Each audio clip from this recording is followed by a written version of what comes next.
Hello, welcome to Ideal Astro. Friends, आज हम जानेंगे कि मैच मेक या कुंडली मिलान कैसे करें। क्या आपको सिर्फ गुण मिलान के बेसिस पे फैसला ले लेना चाहिए कि ये कुंडलियां शादी के लिए सही हैं? बिल्कुल भी नहीं। अगर आपकी कुंडली में अच्छे गुण मिल भी रहे हैं, मैक्सिमम पॉइंट्स 36 होते हैं और अमूमन लोग मानते हैं कि 20 से ऊपर, हालांकि शास्त्रों में 18 से ऊपर गुणों को ठीक बताया गया, लेकिन लोग मानते हैं कि अगर 20-21 से ऊपर गुण है तो वो कुंडली बहुत अच्छी मैच कर रही है एक दूसरे की। ये हमारी सबसे बड़ी गलती होती है। आपके गुण मैच 25 भी कर जाए तब भी आप इन मेथड को फॉलो करें जो मैं बता रहा हूं, और अगर आपकी कुंडली में गुण नहीं भी मैच कर रहे हैं फिर भी आप इन मेथड्स को जरूर अप्लाई करें। इनके मैच होने पर हम आगे बढ़ सकते हैं फॉर दी मैच मेक। कुंडली अच्छी मैच करेगी। तो जानते हैं ये सरल से नियम। सबसे पहले हमने एक ये लगन कुंडली बनाई है, एरीज लग्न लिया है। कुंडली के अंदर कोई भी लग्न हो सकता है, तो आप दोनों के चार्ट खोल लीजिए, मेल और फीमेल का सॉफ्टवेयर पे निकाल लीजिए और उन दोनों चार्ट्स के अंदर लग्न को नोट कर लीजिए। उदाहरण तौर पर हमने एरीज मेष लग्न की कुंडली ली है, तो ये मान लेते हैं कि ये मेल चार्ट है। अब आप मेल चार्ट के अंदर फीमेल के लग्न को पिन पॉइंट कर लीजिए, उसको हाईलाइट कर लीजिए। एक पेपर पे दोनों चार्ट्स को ड्रॉ कर लीजिए सॉफ्टवेयर से निकालने के बाद। मान लेते हैं कि ये जो कुंडली बन के आई है ये मेल की है और फीमेल जो चार्ट है उसके अंदर लियो सिंह लगन राइज हो रहा है, यानी कि उनके लग्न में 5 नंबर यहां लिखा हुआ है। तो आप क्या करेंगे, आप ऐसे एक स्टार बना दीजिए यहां पर। ये स्टार बन गया, यानी कि अगर हम दोनों के लग्न को मैच करें, क्योंकि देखिए जब आपका विवाह हो रहा है, जब दो लोग मिल रहे हैं तो उनके चार्ट्स को भी मर्ज करना है। दोनों चार्ट्स के अंदर मर्जिंग चाहिए हमें, हम मर्ज कर रहे हैं तभी तो दो लोग मिल रहे हैं। तो आपने देखा कि मेल के लिए फीमेल उनका पंचम भाव बन के आई, जो कि बहुत ही अच्छा मिलान है। इसी प्रकार से आप फीमेल चार्ट में भी मेल के लग्न को हाईलाइट कर लीजिए। जौन सा हाउस वो आ रहा है वो आपका मिलान का हाउस बनेगा। 6, 8 या 12 आने पे ये एक अच्छा मैच नहीं है। जैसा हमने देखा कि एरीज लग्न के लिए लियो पंचम भाव बन के आया, इसी प्रकार से लियो के लिए एरीज जो है वो नवम भाव बन जाएगा। मान लेते हैं ये लग्न है फीमेल का, 1, 2, 3, 4, 5, 6, 7, 8, 9। तो ये 5 और 9 का कॉम्बिनेशन बन गया, जो कि एक अच्छा मैच है। अगर फीमेल चार्ट 6 नंबर राशि का होता, वर्गो राशि का होता, तो ये अच्छा मैच नहीं है। ये 6, 8 का कॉम्बिनेशन बन जाता, यानी कि फीमेल मेल के लिए छठा घर रोग ऋण शत्रु और फीमेल के लिए मेल अष्टम भाव। तो लगन को मर्ज कर दीजिए। पहला सूत्र हमें मिल गया। अब हम अपने दूसरे सूत्र पे चलते हैं। यह हमारा सबसे पहला पॉइंट है। जब पहले प्रिंसिपल को हमने अप्लाई किया, अब दूसरे पे चलेंगे। आप मेल और फीमेल दोनों के चार्ट्स में ये ग्रह नोट कर लीजिए, शनि, सूर्य, चंद्र और राहु। मेल का भी लिख लीजिए, फीमेल का भी लिख लीजिए। जिस जिस राशि में ये प्लेस्ड हैं उन राशि को नोट डाउन कर लीजिए। शनि जिस राशि में प्लेस्ड है, अभी हम मेल चार्ट की बात कर रहे हैं, सूर्य जिस राशि में प्लेस्ड है, चंद्र जिस राशि में प्लेस्ड है और राहु जिस राशि में प्लेस्ड है। अब आप फीमेल चार्ट में भी उनकी राशि नोट डाउन कर लीजिए। अब दोबारा से आप चार्ट में आ जाइए। चार्ट पे आने पर मेल चार्ट के अंदर फीमेल के ये प्लैनेट्स को बिठा दीजिए। खुद अपने हाथ पेन से बिठा दीजिए, खुद से बिठा दीजिए, मर्ज कर दीजिए। अगर किसी भी प्रकार से शनि और सूर्य का रिलेशन बने तो ये अच्छा मैच नहीं है। शनि और सूर्य का आपस में कनेक्शन होने पर, यानी कि मेल चार्ट के शनि का और फीमेल चार्ट के सूर्य का मर्ज करने पे अगर संबंध बनता है तो यहां पर डिफरेंस इन ओपिनियन या फिर डिस्टर्ब्ड मैरिड लाइफ, या फिर मेल के करियर मैरिज के ऑड ईयर्स में खराब होना तय है, तो इसको अवॉइड करें।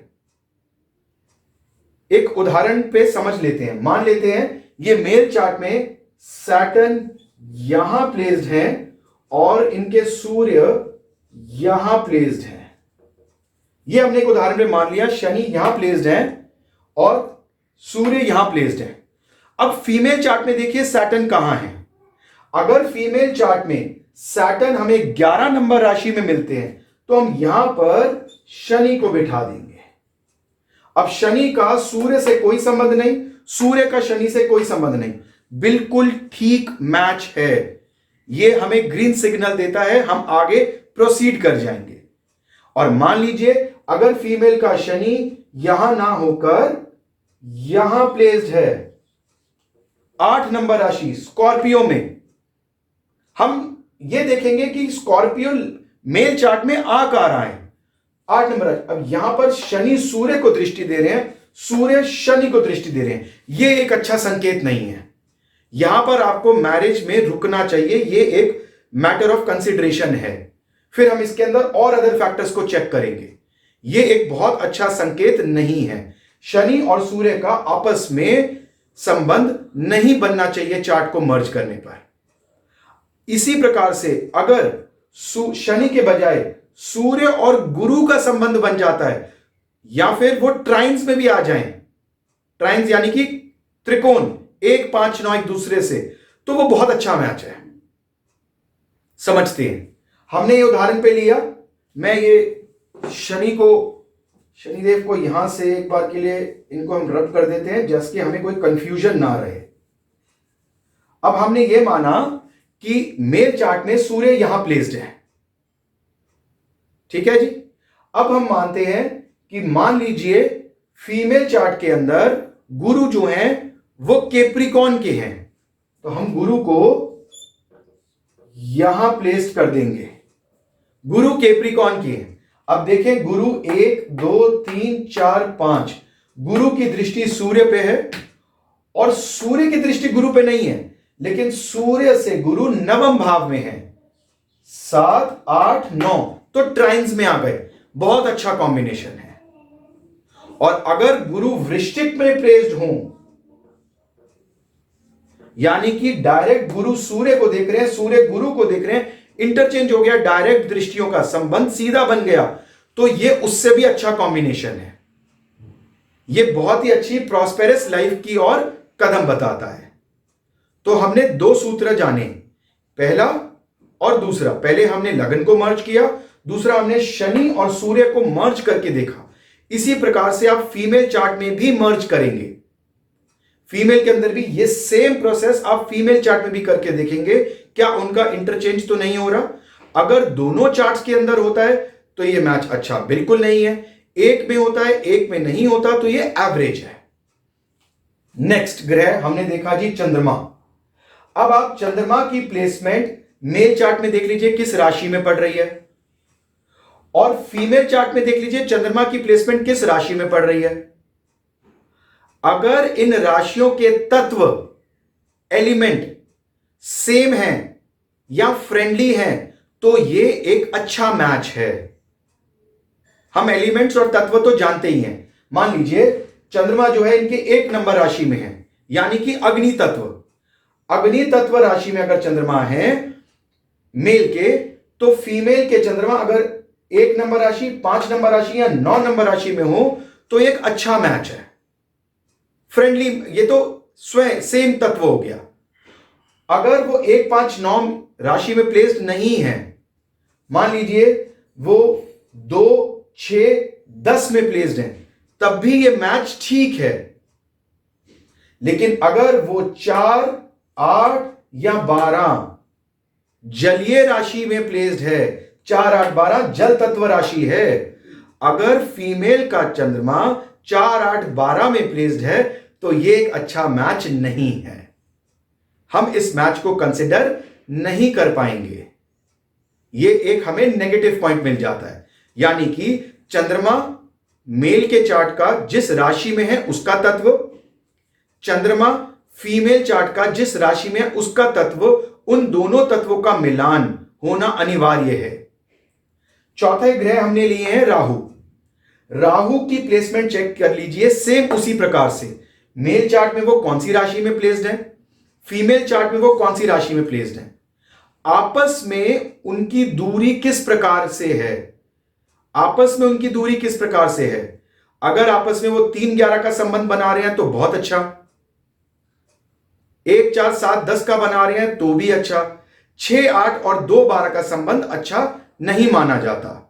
इसे भी एक बार उदाहरण तौर पे समझ लेते हैं। मान लीजिए कि इस मेल चार्ट में राहु यहां प्लेस्ड है, राहु यहां प्लेस्ड है। अब फीमेल के अंदर राहु किस राशि में प्लेस्ड है? अगर राहु 3 नंबर राशि में प्लेस्ड है तो यह 3-11 का संबंध बन गया, बिल्कुल ठीक। अगर राहु छठे राशि वर्गो में प्लेस्ड है तो ये फीमेल के, तो ये 6-8 का कॉम्बिनेशन बन गया। ये एक अच्छा मैच नहीं रहेगा, ये एक अच्छा मैच नहीं है। इसी प्रकार में इन्हीं राहु से हमें एक चीज और पता लगती है। अगर मेल का राहु फीमेल के चंद्रमा से, या वाइस वर्सा, फीमेल का चंद्रमा मेल के राहु के साथ कोई भी संबंध बनाए तो यह एक बहुत ही अच्छा आकर्षण योग बनाता है, अट्रैक्शन। यानी कि दोनों कपल्स में बहुत अच्छी अट्रैक्शन रहने वाली है, जो कि मैरिज के लिए अनिवार्य होती है। यानी कि मान लीजिए मेल का चंद्रमा एरीज में, जैसे हमने माना मेष राशि में, राहु फीमेल का एरीज में, तो ये संबंध बना गए। या फिर फीमेल का राहु लिब्रा राशि में, लिब्रा में यहां, और मेल का चंद्रमा एरीज में, तब भी संबंध बना गए, दृष्टि संबंध। हमने मर्ज करने हैं चार्ट को, और ध्यान रखिएगा जब मर्ज करने हैं तो हमने राशि को, जिस राशि में प्लैनेट प्लेस्ड है उस राशि को यहां मर्ज करना है। तो ये हमारे कुछ मूल सूत्र हैं जिनको हमें अप्लाई करना है। ये करने के बाद हमारा नेक्स्ट स्टेप जो आता है वो आता है नक्षत्र, जन्म नक्षत्र दोनों का नोट डाउन कर लीजिए। मेल चार्ट का जन्म नक्षत्र कौन सा है, फीमेल चार्ट का जन्म नक्षत्र कौन सा है, उनके लॉर्ड कौन है। अब यहां पर आपने यह देखना है कि चंद्रमा जिस नक्षत्र में है उस नक्षत्र के मालिक कौन है। मान लीजिए अगर चंद्रमा यहां पर अश्विनी नक्षत्र का है तो उसके मालिक केतु हो गए। ऐसे ही आप फीमेल चार्ट में देखेंगे कि उनका चंद्रमा किस नक्षत्र में जा रहा है और उनके मालिक कौन है। जब आपको लॉर्ड पता लग गए, नक्षत्र लॉर्ड पता लग गए, जन्म नक्षत्र लॉर्ड, उनको इस चार्ट में, मेल के चार्ट में फीमेल के लॉर्ड को बिठा दीजिए और फीमेल चार्ट में मेल के चंद्र लॉर्ड को बिठा दीजिए, चंद्रमा के नक्षत्र के मालिक को। अगर वो अच्छे घर लेके जा रहे हैं तो ये एक अच्छा मैच है। अगर मान लीजिए वो 6, 8, 12 लेके जा रहे हैं तो ये अच्छा मैच नहीं है, क्योंकि चंद्रमा बताता है आपकी सोच, आपकी थिंकिंग। अब शायद मैरिज होने के बाद आपकी सोच में क्या परिवर्तन आएगा, उसके कई कारण हो सकते हैं। आपके फाइनेंशियल इश्यूज, आपका स्टेटस, कई कुछ भी कारण बनेगा। आपकी सोच में फर्क क्या आ रहा है। अगर वो 6, 8, 12 लेगा तो ये पॉजिटिव संकेत नहीं है। और अगर ये 1, 5, 9, 4, 10 ऐसे किसी घर को लेता है, यहां तक कि 11 को भी लेता है, तो ये एक अच्छा मैच है, हम आगे प्रोसीड कर जाएंगे। तो इस प्रकार से आप कुंडली का मिलान करेंगे।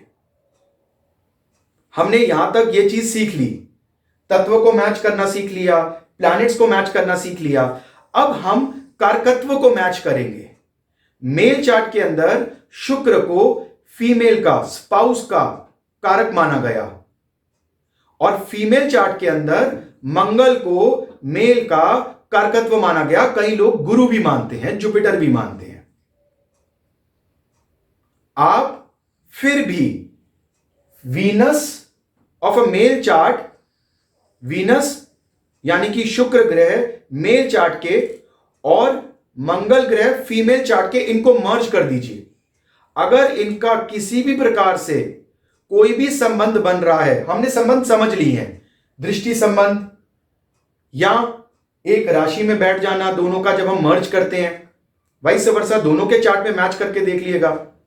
अगर इनका संबंध बनता है तो ये एक अच्छा मैच है, लंबे समय तक रिलेशन अच्छे रहने का संकेत है।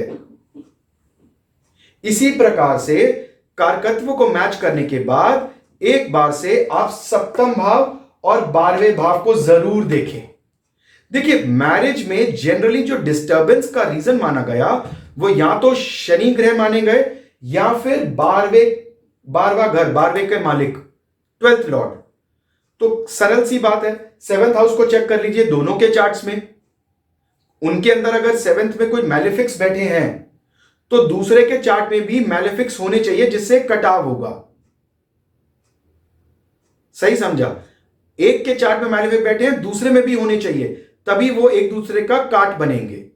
और आप 12वें भाव के मालिक को जरूर चेक करें पहले वाले मेथड से। मेल के चार्ट में 12वें का मालिक गुरु बनते हैं, यहां पर जो हमने उदाहरण पे लिया, तो आप चेक करेंगे कि गुरु ग्रह जो हैं वो फीमेल चार्ट में कहां जा रहे हैं। लग्न में नहीं होने चाहिए। वो स्ट्रेस, टेंशन, लॉस ऐसा एहसास करेंगे। सप्तम भाव में नहीं होने चाहिए, दूसरे भाव में नहीं होने चाहिए, 11वें भाव में नहीं होने चाहिए। इसी प्रकार से आप फीमेल चार्ट के अंदर भी उनका जो 12वां भाव है उसके मालिक को मेल चार्ट में बिठा लीजिएगा। ये मैंने आपको कुछ सरल से नियम बताए, आप आराम से इसको लिखें, इसको मैच करें। चाहे आपके गुण मैच करते हैं, चाहे आपके गुण मैच नहीं करते, ये अनिवार्य स्टेप्स हैं एक अच्छी मैरिड लाइफ के लिए। अगर दोस्तों आपने ये मेथड्स को मैच कर लिया, इसी हिसाब से कुंडली मिलाई, तो आपकी मैरिड लाइफ या जिसके लिए आप मैच कर रहे हैं उनकी मैरिड लाइफ बहुत ही हैप्पी और प्रॉस्पेरस हो जाएगी।